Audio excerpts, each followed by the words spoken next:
Alors, on vient de sortir du procès de Monsieur Charles Onana, qui était un très très bon réquisitoire. Et voilà, comme vous le constatez, il est là, il est là.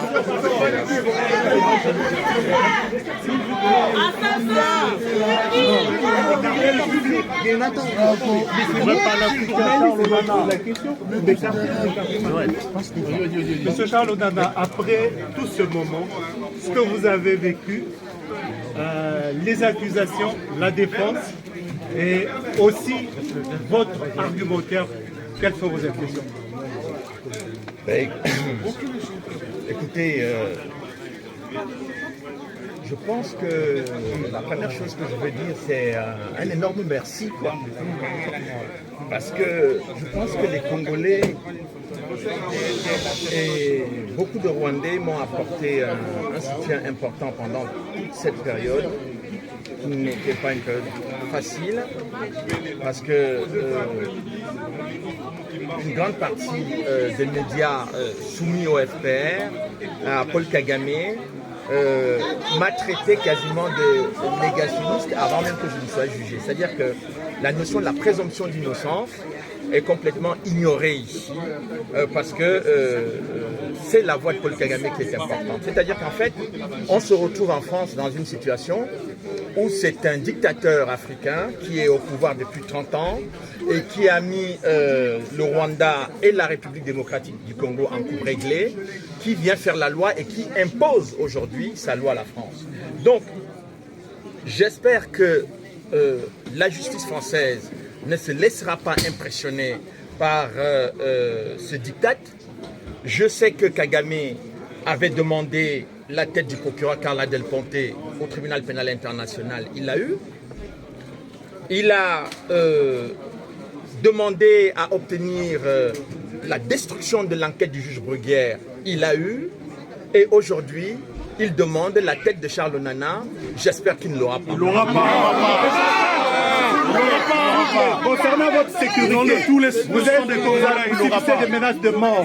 Qu'est-ce que vous dites? Parce que les Camerounais, les Congolais et les Français, tous ceux qui vous soutiennent sont inquiets sur votre sécurité. Qu'est-ce que vous en dites? Bon, je leur dirais de ne pas être inquiets parce que, évidemment, mon avocat a déposé plainte pour menace de mort parce que le 13 juillet dernier, M. Paul Kagame a dit que des gens comme moi doivent mourir. Nous prenons ces menaces au sérieux, mais vous n'avez pas à vous inquiéter pour moi parce que, en fait, M. Kagame a des millions de morts sur les bras. Il s'en moque éperdument. La seule chose que je veux dire au peuple congolais aujourd'hui, ne vous laissez pas impressionner par la communauté internationale. Ne vous laissez pas intimider par l'attitude et des médias qui soutiennent Paul Kagame et de l'attitude de Paul Kagame lui-même. Il va falloir aujourd'hui que les Congolais comprennent que si ils laissent Paul Kagame faire, ce pays disparaîtra. Et c'est son objectif depuis 30 ans. Et donc, l'objectif aujourd'hui, c'est au-delà de ma petite personne. J'ai entendu ici au tribunal que mon procès, le résultat de mon procès aura des conséquences judiciaires et politiques.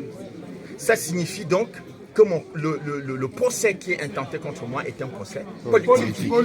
Donc, il est important que les Congolais reçoivent ce message que je vous donne aujourd'hui. C'est-à-dire que ce que j'ai révélé dans ce livre concernant l'organisation dès 1994 de l'invasion du Congo pour le pillage de ses ressources minières, c'est exactement cette politique qui est en marche et M. Charles Onana est venu perturber cette situation et il faut le tuer. Et donc, ils veulent me tuer judiciairement et me tuer physiquement. Donc, c'est à cela que j'attire l'attention des Congolais et des hautes autorités congolaises, notamment le président de la République de la RDC. Il faut qu'ils sachent qu'ils ont utilisé la même méthode pour éliminer le président Habyarimana. Ils ont pris le temps, ils ont passé le temps à dire qu'il faut négocier, il faut discuter, mais si les autorités congolaises et tous les conseillers du Congo ne prennent pas conscience qu'il n'y a pas que le Congo qui est en danger, mais que même les institutions de ce pays sont en danger. Donc, je tenais à faire passer ce message-là, parce que quand on dit que le résultat de mon procès aura des conséquences politiques, il faut qu'on comprenne de quoi il s'agit. Monsieur Charles, Monsieur Charles, Monsieur Charles, je suis un Congolais. Quel message